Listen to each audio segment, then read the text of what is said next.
12장, 13장은 짝퉁 삼위일체를 설명해 주고 있습니다. 신화, 상상의 소설, 아니면 만화의 사파가 아니고요. 실제 우리가 앞으로 겪게 될 신앙의 경량기에 경험할 수밖에 없는 상황을 사도 요한이 우리에게 미리 말해주고 있습니다. 이 사단이 짝퉁놀이를 하는 거죠. 그래서 12장은 용이 나오는데 용이 무슨 역할을 하냐면 성부 하나님 역할을 합니다. 성부 아버지처럼 자기 똘마니들한테 권력과 권세와 통치력을 주고요, 모든 세상을 통치할 수 있는 지배권을 갖는 것을 12장에서 자세하게 묘사를 해줘요. 그리고 지난주 우리가 같이 보면서 참 콧웃음을 쳤지만 이 13장 1절부터 10절까지 말씀은 성자 예수를 이 바다에서 나온 짐승이 똑같이 흉내를 냅니다. 지가 무슨 십자가에서 죽었다가 부활한 것처럼요, 그런 흉내도 내는 거예요. 또 이 바다 짐승은 그 성부 하나님 앞에 영광을 돌리고요, 또 오늘 공부하는 이 땅에서 나온 짐승에게 자기의 권력을 또 위임하기도 하는, 성자 예수님이 이 땅에서 했던 그 행태를 이 짐승이, 땅의 짐승, 첫째 짐승이 다 같이 예수님 흉내를 냅니다. 참 기가 막히고요. 그래서 이 시대를 살고 있는 신앙 없는 사람들과 신앙이 왜곡된 사람들을 미혹해서 자기 백성으로 삼습니다. 그리고 오늘 공부하는 이 11절부터 18절까지는 이 땅에서 나온 짐승이 성령 하나님 노릇을 합니다. 아주 모방을 하는데요, 그대로 흉내를 냅니다. 기가 막힙니다.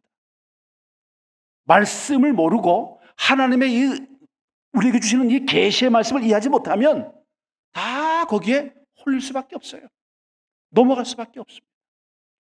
여러분, 참 비극적인 얘기지만 이 선교단체가 하나님의 말씀이 우리에게 주신 삶과 신앙과 생활의 절대 원칙이고, 이 말씀을 통해서 우리의 인생을 부유하고 풍요롭게 하며 삶의 모든 철칙의 기준이 말씀이다라는 것을 늘 강조하는 것이 선교단체예요.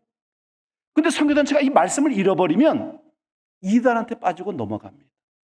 몇 년 전에는 어떤 단체의 4개 지구가 신령하다고 하는 이상한 권사 여자에게 빠져가지고요, 자신들의 그 고매하고 아름다운 이상들을 포기하고 그 여자의 수하에 종업 노릇으로 들어갔습니다.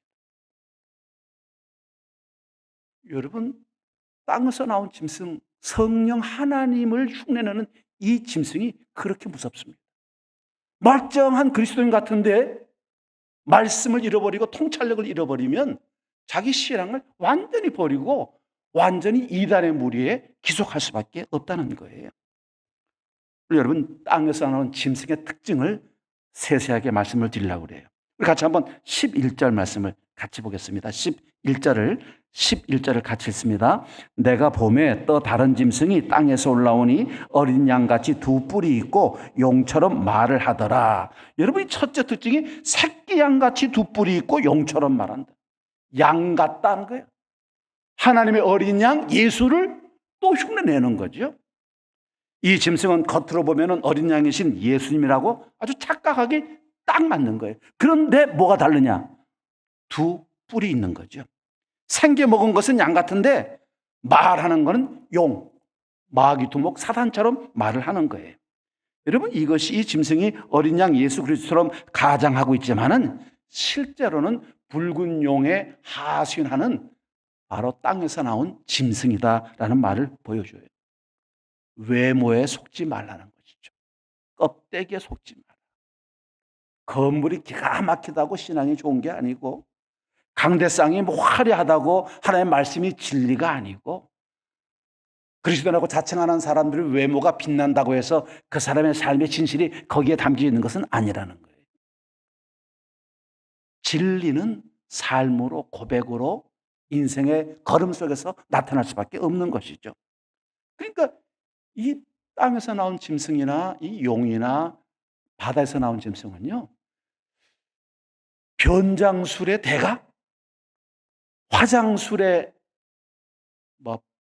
프로페셔널, 이거 하여튼 이 껍데기를 숨기는 데는 이건 뭐 당할 존재가 없어요. 그러니까 껍데기만 봐서는 알아챌 수가 없죠. 여러분, 이 다만 용처럼 말한다고 했지만 그 말을 통해서 이 말이 진짜인지 가짜인지 하나님의 말씀에 비춰봐서 이게 옳은지 그른지를 우리가 판단해야 된다는 거예요. 말이 그럴듯하다 이게 중요한 것이 아니라 말씀에서 딱 비춰봐서 현미경으로 보든지 망원경으로 보든지 이 말씀이 옳고 그런 것을 말씀을 통해서 판단해야 돼요. 그래서 디모데후서 3장에서 뭐라 그래요? 세상 사람들은 서로 속이기도 하고 속기도 하나니. 그러나 하나님의 말씀은 하나님의 영감으로 기록된 말씀이다. 그래서 너희의 교훈과 책망과 바르게 함과 의로 교육하기에 충분하다라고 말씀의 유용성을 우리에게 설명해 주는 거예요. 그 성경 없이는 신앙생활을 똑바로 할 수가 없어요. 왜 자꾸 성경 읽으라고 그럽니까? 그것은 진리의 삶을 구축하는 가장 기초이기 때문에 그렇다는 거예요. 여러분, 하나님의 말씀을 제대로 알지 못하면 짐승의 정체, 변장한 그 정체를 알 수가 없습니다. 양이 두 뿔이 있다고 그랬어요. 이 뿔은 권세와 능력의 상징입니다.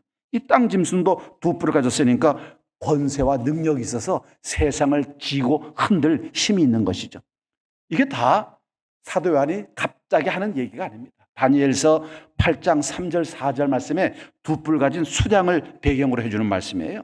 내가 눈을 들어 본즉 강가에 두 뿔 가진 양이 섰는데 그 두 뿔이 다 길었으며 그중 한 뿔은 다른 뿔보다 길었고 그 긴 것은 나중에 난 것이더라. 내가 본즉 그 소양이 서쪽과 북쪽과 남쪽을 향하여 받으나 그것을 당할 짐승이 하나도 없고 그 손에서 구할 자가 없으므로 그것이 원하는 대로 행하고 강하여졌더라. 이 두 뿔 가진 짐승 숫양은 다니엘이 뭘 봤냐면 메데 파사 제국을 얘기한 거예요. 메데 제국과 파사 페르시아 제국을 상징적으로 보여준 것이죠. 그러니까 지금 강력한 힘을 가진 제국, 그리스도를 반하는 제국이 우리 그리스도인들을 핍박하게 될 것이라는 거예요.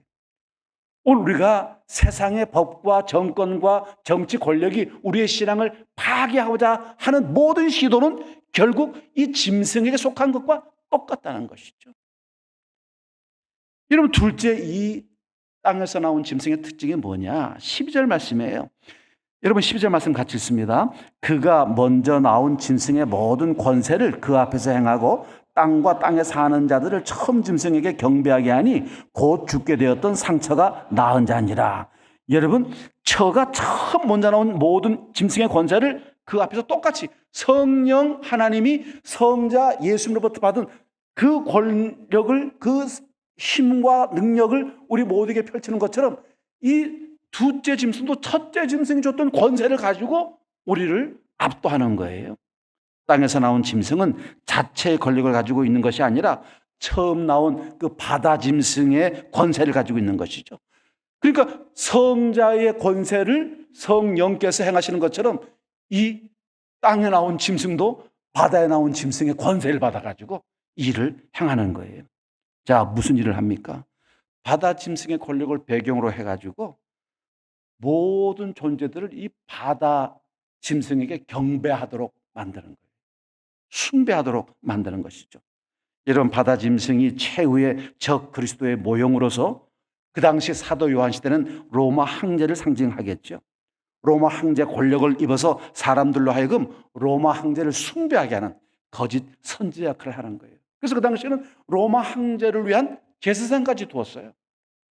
그러니 내가 매번 여러분들께 말씀을 드리지만은 로마 황제를 숭배하지 않고서는요, 정치, 사회, 경제, 공동체 생활을 할 수가 없어요. 모든 생활은 성 안에서 이루어지는 것이거든요. 그러면 농사꾼이라든가 모든 농산물을 만든 사람들은 성 밖에서 살다가 아침에 자기 농산물을 가지고 성 안으로 들어가서 그 시장에서 팔아야 돼요.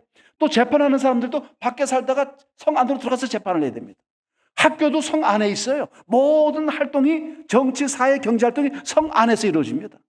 그런데 빈민들은 다 밖에 살아요. 그럼 성 안으로 들어가려면 성문 앞에 있는 황제의 숭배기, 황제 기에 대고 뭐라 그럽니까? 오 주여 당신을 경배하나이다라고 해야 돼요.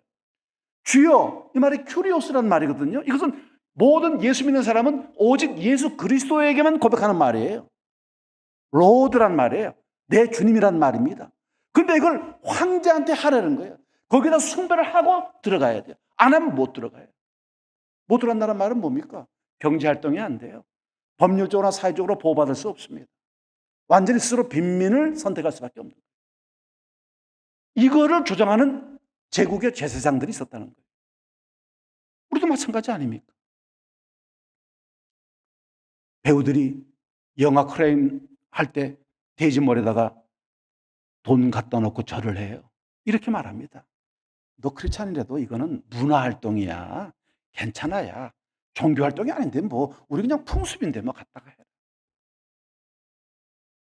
절에 가가지고 그 부처상 앞에서 이렇게 하는 이거는 그냥 우리 한민족의 습관이지 우리가 절간에 부처를 믿는 게 아니잖니. 아이고 술 한 잔에 그게 뭐 그렇게 대수라고 그렇게 예민하게 반응을 하냐. 교양 있는 사람은 뭐 술도 먹고 위스키도 먹고 처음 나온 진로도 먹고 말이지. 좀 자유로운 신앙이 그게 진짜 신앙이지. 그거는 종교와는 관련이 없어. 그냥 우리가 좀 문화생활을 살고 좀 품 있는 삶을 위해서 필요한 거지. 아니 시장 되고 대통령 되는데 우상한테 숭배하면 어때? 신천지한테 가서 표를 얻으면 어때? 누가 하는 말입니까? 너의 신앙을 팔아먹어라. 네 양심을 팔아먹어라. 네 직장과 네 직업과 네 사업과 네 인생의 부유함을 위해서 그리스도를 버리라고 말하는 게 누굽니까? 바로 땅에서 나온 짐승, 바로 이 존재입니다. 이런 세 번째는 뭡니까? 13절부터 15절 말씀인데 이 땅에서 나온 짐승이 단순히 거짓 종교를 퍼뜨리는 게 아니라 사단적인 능력을 가지고 사람들 미혹합니다. 그러니까 다른 종교를 숭배하는 교회를 파괴하고 교인을 파밀러 모으는 것이 이 땅에서 나온 짐승의 특징이에요. 결국 교회를 부시는 게 누구예요? 여러분 목사가 장로하고 싸우고 장로와 장로가 싸우고 집사와 목사가 이런 얘기 많이 나오죠. 여러분 그 배후에는 누가 움직이고 있습니까? 사단이 움직이고 있는 것이죠. 사단이 교회를 깹니다. 목사를 불신하게 만들죠. 못 믿게 만들어요. 모든 권위를 다 약탈해 버립니다. 장로가 뭐 대수냐? 장로가 뭐라고 우리가 장로에게 순종하랴? 아니 교회가 우리에게 무슨 권위를 주냐? 나한테 교회가 해준 게 뭔데? 완전히 권위를 박탈하고 영적인 권위를 상실을 시키는 게 누구냐? 사단이에요. 자기에게 종로로 하라고 하는 것이죠. 여러분 13절, 14절, 15절 같이 읽습니다. 13절에서 15절입니다. 큰 이적을 행하되 심지어 사람들 앞에서 불이 하늘로부터 땅에 내려오게 하고 짐승 앞에서 받은 바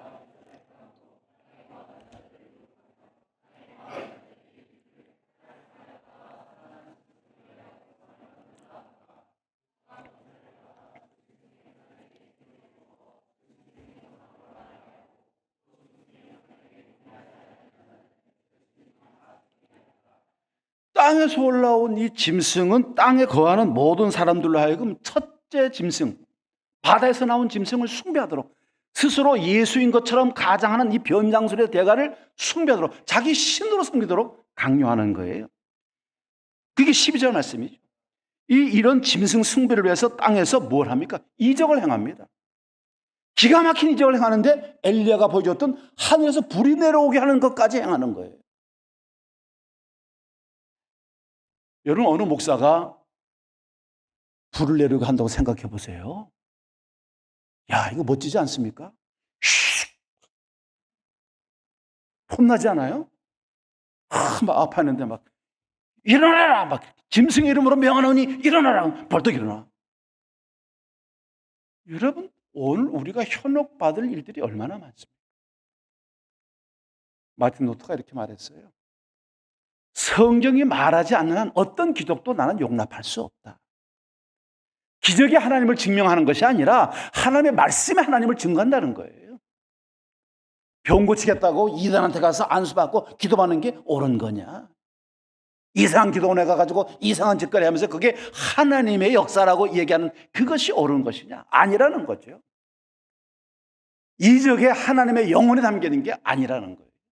여러분 성경에 나오는 이적은 딱 목적이 명확해요. 하나님의 존재에 대한 이해를 위해서 이적을 행합니다. 여러분, 이적은 우리를 신앙으로 이끌지 않아요. 신앙으로 이끄는 동기를 만들 뿐이지 그 자체가 신앙이 아니에요. 그러니까 이적적 신앙이라고 해요. 그건 구원에 이르지 못하는 신앙입니다. 구원에 이르는 신앙은 인격적 신앙, 하나님의 말씀에 대해서 알고 감정으로 동의하고 의지적으로 행동할 때 그게 구원에 이르는 신앙이에요. 근데 이 짐승은 이런 이적들을 우리에게 해서 우리를 이끌어낸다는 거예요. 여러분, 파워가 얼마나 매력적입니까? 경배를 거부하는 사람들에게는요, 살아갈 수 있는 바탕을 상실합니다. 매명이를 못하게 하는 거예요. 여러분, 15절 말씀에서 뭐라고 그랬어요? 경배하지 않은 자는 맺히든지 다 죽이게 하더라.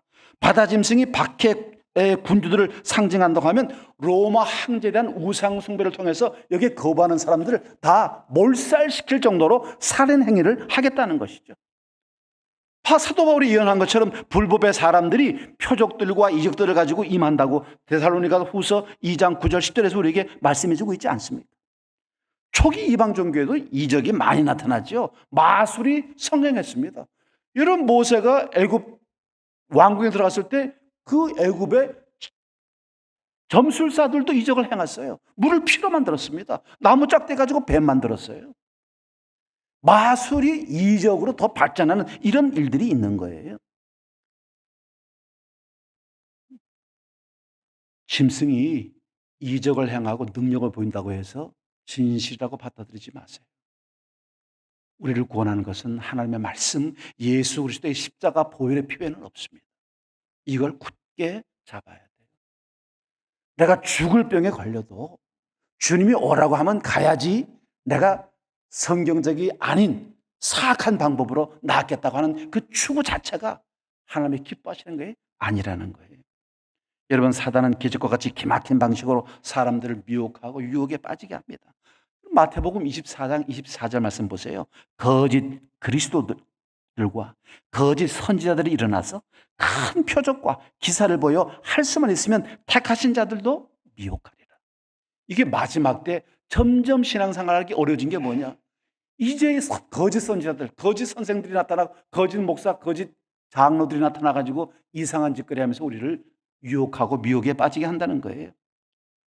그러니까 이거야. 마귀는요, 짝퉁 천재야. 짝퉁 천재. 짝퉁 만들어내는 당할 사람이 없어요. 사단은 가짜를 진짜처럼 우리한테 팔아먹는 거죠.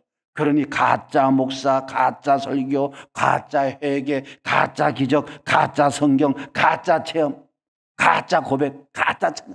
이게 얼마나 많이 팽배하고 있습니다. 넷째는 땅 짐승이 이적을 행해서 사람들을 많이 미혹하는데 결국은 뭐냐? 바다 우상에게 경배하게 하고 마지막엔 다 죽이고 만다 그 말이죠. 여러분 15절 말씀을 다시 한번 보겠습니다. 15절.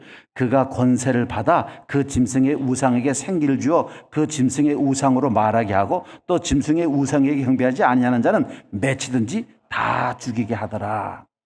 이게 초대교회 시대에 황제상 앞에 절하지 않으면 다 죽음을 당할 것이라고 하는 것과 똑같은 것이고요. 여러분, 우리가 일본이 천황제도가 나오기 전에 기독교인들 비판할 때 예수님의 십자가를 놓고 그 밟고 지나가면 살려주고 안 밟겠다고 하면 넌 예수 믿는 사람이니까 죽이겠다.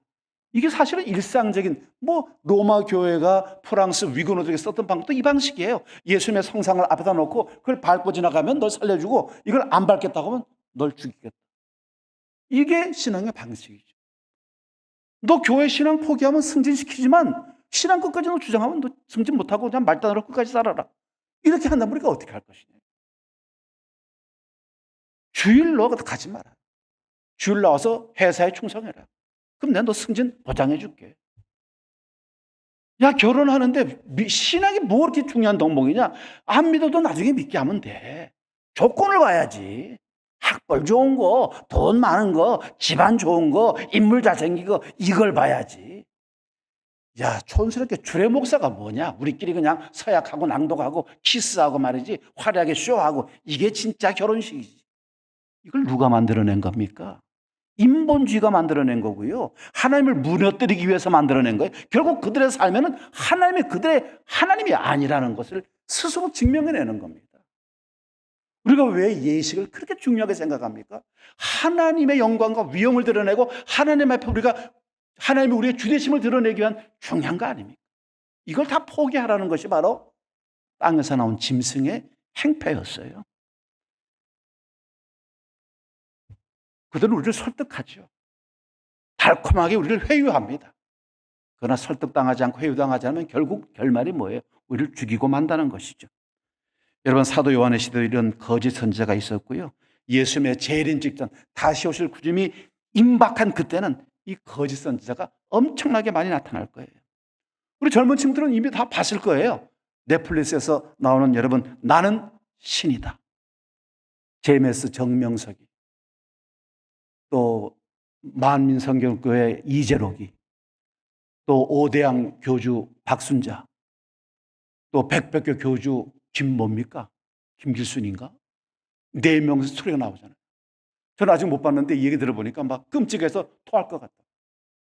정명석이가 얼마나 악랄하고 참혹하고 참 쇼크를 받을 수 있는 그런 악한 짓을 하는 이걸 영상으로 보이는데요. 이게 거짓 선지자 아닙니까?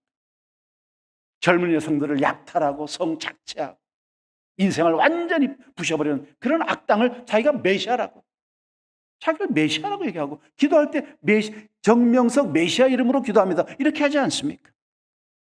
참 숨막히는 현실이죠. 이단이 이렇게 무섭습니다. 저 그리스도가 이렇게 무서워요. 잘못된 신앙이 이렇게 우리의 인생을 파멸시키고 맙니다. 이단은 우리를 그리스도와 분리시켜요. 말씀으로부터 떨어지게 하고 교회와 단절시킵니다. 그리고 인간관계를 부셔버립니다.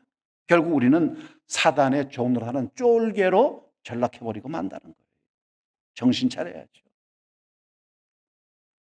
5번째, 땅 짐승은 모든 사람들에게 바다 짐승의 표를 받게 합니다. 여러분, 16절 17절 말씀 같이 읽습니다. 그가 모든 자, 곧 작은 자나 큰 자나 부자나 가난한 자나 자유민이나 종들에게 그 오른손이나 이마에 표를 받게 하고 누구든지 이 표를 가진 자 외에는 매매를 못하게 하니 이 표는 곧 짐승의 이름이나 그 이름의 수라.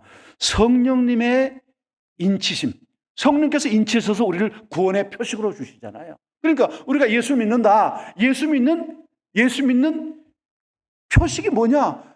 하나님 말씀이 주 예수를 믿어라. 그러면 너와 내 집이 구원한다고 말씀이 선포했어요. 영접하는 자, 곧 그림을 믿는 자들에게는 모든, 뭐라고 그랬어요? 하나님의 자녀가 되는 권세를 주셨다고 그랬어요. 말씀이 우리를 증명해 줘요. 그다음에 뭐라고 했어요? 성령의 인치심으로 내 백성 삼으시고, 성령께서 우리를 도장쳐 주셨어요. 그러니까 우리가 성령 우리 안에 계시니까 우리는 뭐예요? 날마다 주발하게 되는 거예요. 주를 사모하는 거죠. 성령이 아니고서는 예수를 주라 시인할 수가 없어요. 성령께서 우리를 인치신 거야. 그런데 사탄이 똑같이 성령 하시는 것처럼 똑같이 인을 치는 거예요. 이렇게 악질적이에요. 저 그리스도, 이 땅에서 나온 짐승이요, 성령이 우리를 인치는 것처럼 똑같이 흉내를 내요. 인을 치는 거예요. 그래서 이상한 사람들은 칩을 여다 넣는다 그런 말 하는데, 여러분, 그렇게 무슨 주사바늘 게 아닙니다. 여기 15절 16절 말씀 보면요, 우리가 모르는 새에 무슨 여기다 주사를 하고 주민등록증을 이마에 깔고 그런 얘기를 하는 게 아니에요. 결국은 굴복하지 않으면 안 받습니다. 여러분, 여기 중요한 게 뭐냐? 인간을 높이고 인간적인 방법을 사용하는 종교, 인간적인 방식으로 사람들을 이끈다고 하는 이런 모든 것들이 다 저 그리스도고 짐승의 방식이라는 걸 강조하는 거예요. 가짜 종교 사이비가 특징이 뭐냐? 인간적인 방법으로 우리를 굴레 안에 압박을 시켜서 굴복하게 하고 복종하게 한다는 거예요. 가스라이팅 하는 것처럼 완전히 세뇌를 시켜버리겠다는 것이죠. 그러니까 여기 666이나 손이나 이마에 문신이나 바코드 치는 이런 것들은 다 인간적인 생각이지 실제는 뭘 의미합니까? 굴복할 것이냐 말 것이냐 얘기를 다루고 있는 거예요. 여러분, 똑바로 예수 믿는 것을 부끄러워하지 말아야 돼요.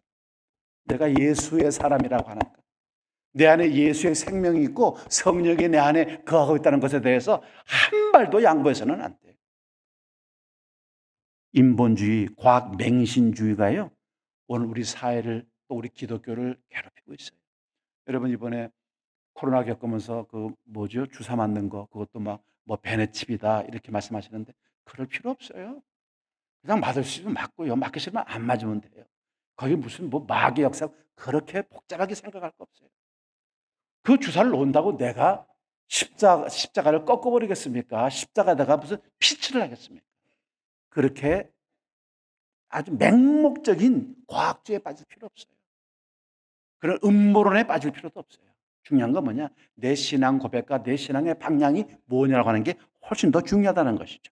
자, 그래서 마지막입니다. 우리 18절 말씀 같이 읽습니다. 18절.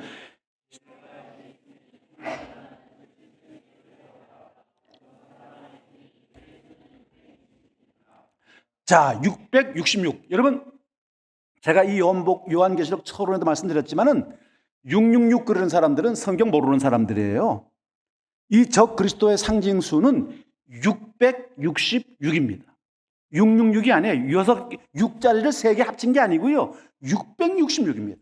여러분, 그래서 성경 찾을 때, 여러분, 컴퓨터라든가, 성경 사전이라든가 찾을 때도 666으로 찾으면 이게 본문이 안 나옵니다. 666으로 찾아야 이게 나옵니다. 왜 666이냐? 이게 히브리어나 헬라의 게마티우스 방법이라 그래가지고요. 헬라의 알렙, 베트, 기멜, 우리 말하면 영어로 A, B, C 하는 것처럼 또 헬라의 알파, 베타, 감마 이렇게 하는 것처럼 그 알파벳의 숫자를 넣는 거예요. 그래서 666을 숫자를 넣어서 풀면 알파벳으로 풀면 이게 네로가 된다는 거예요.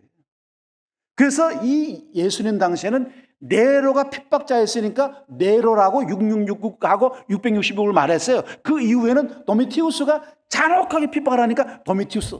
2차 대전 때는 히틀러, 또 공산당에는 스탈린 학살을 했으니까 스탈린. 이렇게 해서 자꾸 666에다 666에다가 사람을 자꾸 집어넣는 거예요. 여러분, 사실은 누가 될지 모릅니다. 이 게마티우스 방식으로 하면은요, 누가 거기 이름이 들어갈지 몰라요. 중요한 게 그게 아니고요. 마지막 때 분명한 적 그리스도가 있다는 거예요. 에릭 샤우버가 쓰는 세계 구속의 열망에는 이 666이 누구냐? 종교적으로는 교황이고, 경제적으로는 EU 공동체고, 정치적으로는 UN 의장이다. 이렇게 하는데, 여러분, 지금 이렇게 시대가 지나고 보니까 이게 60년, 70년대 나온 아주 유명한 책인데요. 이게 지금 시대가 지나고 보니까 얼마나 웃기는 얘기입니까? 터무니없는 말이죠. 666이 누구냐? 그거는 바로 적 그리스도를 대항하는 자들. 거기 우두머리가 666이라는 말이에요. 그러니까 여기 핵심은 666이 누구야? 이게 아니고요. 여러분, 18절 보세요. 지혜가 여기 있으니 총명하게 지혜롭게 판단하라 그 말이에요. 도시에 제가 차 끌고 가는데 햄버거집 이름이요 666 햄버거 이렇게 되더라고요. 그 사람은 도대체 왜 666 햄버거를 했을까요? 마귀를 자차는 걸까요? 아니면 숫자가 아름다워서 666을 했을까요? 원래 이러면 6자라는 말은 이방 숫자예요. 7에서 완전수에서 1자가 모자라니까 그건 불완전 숫자니까 마귀를 상징하는 숫자입니다. 그래서 저기 뭐예요? 다니엘 시대 그 스룹바벨 뭡니까? 갑자기 말을 하니까 생각이 안 나네. 저기 금신상 만들잖아요. 그 금신상도 6피트에 옆이 6피트에 다 6자를 씁니다. 6자를. 6자가 이게 사단을 대변하는 숫자거든요. 그러니까 중요한 게 뭐냐? 여기 지혜가 여기 있으니 믿는 사람들아 좀 지혜로워라 그 말이에요. 참된 영적인 지식을 가지고 짐승의 거짓을 알아내고 그 속임수에 맞서라 그 말이죠. 그러니까 말씀 붙잡아야 돼요. 말씀 모르면요 무식을 떨 수밖에 없어요. 여러분, 우리 목사님들이 축도하실 때 말이죠, 성자의 은혜와 성자의 사랑과 성부의 자꾸 오늘 헷갈리지. 나도 짐승이 올라오려 그러나? 성자의 은혜, 성부의 사랑, 성령의 교통 이렇게 됐잖아요. 근데 그걸 목사님들이 이게 자꾸 이렇게 똑같이 하니까 좀 재미가 없으니까 그냥 말을 그냥 갖다 붙여가지고요. 내가 50년 예수 믿는 세월에 축도 이 간단한 거를 15분 하는 사람 봤어요. 근데 보통 뭐냐면 성령의 교통, 이게 핵심입니다. fellowship, the fellowship of Holy Spirit 이렇게 돼 있어요, 원문에. 근데 여기다가 성령의 위로, 교통, 충만, 역사, 그거 다 잡소리예요. 그거 아무런 의미가 없는 말이에요. 이 축복, 고린도후서 13장 말씀은 성자의 은혜, 성부의 사랑, 성령의 교통은 우리 구속 사역에 필요한 성삼위 하나님의 역할을 얘기한 거예요. 그거를 더 추가하면 안 돼요. 거기에 구속의 핵심이 있고요. 오늘 우리를 그러므로 너희는 가서 모든 족속으로 제자 삼아 아버지와 아들과 성령의 이름이란 요 삼위의 파송의 의미가 거기 있는 거예요. 그런데 자꾸 목사님 그걸 폼나게 포장을 하고 칠을 하고 네온사인을 붙여가지고 성령의 교통 역사 충만 잡소리를 하는 거예요. 아유, 그냥 목사님 좀 스톱 좀 그만하세요. 그러고 싶어요. 왜? 여러분, 무식하면 이상한 데로 사람을 끌고 가는 거예요. 우리 그게 옳다고 생각하고 거기다 아멘을 붙이는 거예요. 총명, 지혜가 있어야 됩니다. 그래서 우리가 말씀을 배우고요. 말씀의 훈련을 받고, 그래서 온몸이 하라고 하는 거고, 속으로 하라는 거고, 새벽기도 말씀을 들으라는 거고, 모기 집회 나와서 말씀의 강론을 들으라는 거예요. 자, 오늘 말씀을 맺겠습니다. 말씀의 결론은 두 가지예요. 첫 번째는 이 바다의 짐승에 대항하기 위해서 믿음과 인내가 필요했던 것처럼 이 땅에서 나오는 짐승을 대항하기 위해서는 지혜가 필요하다는 거예요. 영적인 통찰력과 분별력이 필요한데 그게 어디서 나오냐? 이 하나님의 말씀에서 나온다는 거예요. 세상에서 지혜로 나오는 게 아니고 학벌 좋아서 아는 게 아니라는 거예요. 여러분, 지혜가 뭡니까? 용과 두 짐승의 시도는 결국 하나님께 패망할 것이고 완전히 무너질 것을 깨닫고 믿는 것입니다. 그게 지혜예요. 용의 세력도 두 짐승의 모든 역할도 다 하나님 앞에서 무너지고 말고 패퇴하고 말 것이다. 영원한 무적행 속으로 들어가 버리고 말 것이라고 하는 걸 믿고 확신하는 거예요. 그러니까 거기에 발을 디디지 않고 굴복하지 않는 것이죠. 그러니까 더 믿음으로 살 수밖에 없다는 것. 이게 첫 번째 우리에게 주는 지혜의 말씀이라고 하는 것이에요. 두 번째는 짐승표예요. 짐승표. 666이 주는 이 짐승표, 소위 말하는 베리칩에 대한 두려움을 쓰레기통에다 버리라는 거예요. 그런 음모론이라든가 유대주의적 종말론의 사고라든가 이런 잘못된 과학 맹신주의에 빠지지 말라는 것이죠. 오늘 본문을 보면 짐승의 표는 자기도 모르게 받게 되는 게 아닙니다. 짐승의 표를 받는 것과 짐승과 우상에 경배하는 일이 함께 지금 일어나고 있거든요. 이게 15절, 16절 말씀이에요. 중요한 게 뭐냐? 중요한 것은 짐승과 우상에게 경배하는 일이 없이 표를 받는 일이 일어나지 않는다는 거예요. 우리가 굴복하지 않으면 그 표도 우리에게 영향을 줄 수 없다는 거예요. 노라고 말하면 그 표는 우리에게 아무런 관련이 없어요. 단지 우리는 핍박만 받고 목숨을 잃는 순교의 자리에 나갈 수는 있지만 우리가 알지 못하는 사이에 마귀의 표를 받거나 무슨 신호를 받거나 내 신경이 바뀌는 일은 없다는 거예요. 이건 성경이 장담하고요. 윤태호가 장담합니다. 그런 일 없어요. 신앙의 표현과 바른 신앙의 태도는 표식이 우리 의지와 상관없이 줄 수 없다는 것이 명확하게 지금 본문은 말하는 거예요. 그러니까 쓸데없는 두려움에 떨지 말고 앞에만 가서 주사 맞고 피나만 가서 반창고 붙이고 소화 안 되면 그냥 소화제 먹으면 되지. 이게 또 마귀가 준 건가? 이렇게 생각하지 말라는 거예요. 믿음의 생활은 성경적으로 균형 잡힌 삶을 살아가는 것입니다. 그러니까 바르게 알아야 바르게 믿고 바르게 믿어야 바르게 살아갈 수 있는 것 아니에요. 그 이상 야리꾸릿하게 그렇게 예수 믿으면서 그게 무슨 아주 특별한 신앙인 것처럼 하는데 그건 여러분 싸구려 신앙이고 짝퉁 신앙이에요.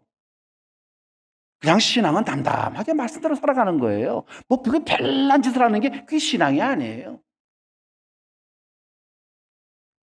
말씀과 믿음과 통찰력으로 이 두 짐승과 용을 박살내고 신앙의 간증을 만들어내는 우리 모두가 되시기를 바라겠습니다. 여러분 짝퉁 버리고 진짜 신앙으로 무장하는 우리 모두 되기를 주님의 이름으로 바라겠습니다. 하나님 아버지, 오늘도 어려운 시대에 살고 있습니다.